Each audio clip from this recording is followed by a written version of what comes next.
Takže čus lidi, dneska to bude tutoriál na ask.fm, jak udělat různý třeba takovýhle bláboly, jo, jako takovýhle obrázky. Půjdete na tady tu stránku.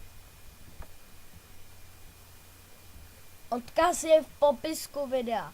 A prostě, když je to velký, tady si něco vyberete, jo. Když je to velký, tak kliknete na ten nápis a tady to máte. A hele, koukejte se. Teď to uděláte asi takhle.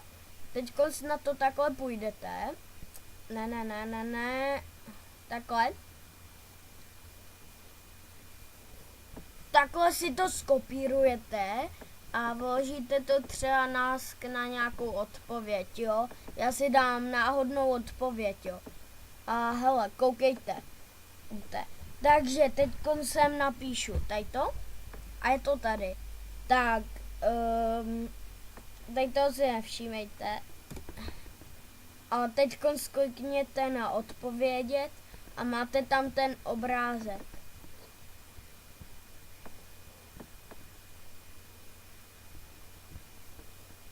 Vidíte? Takže čus.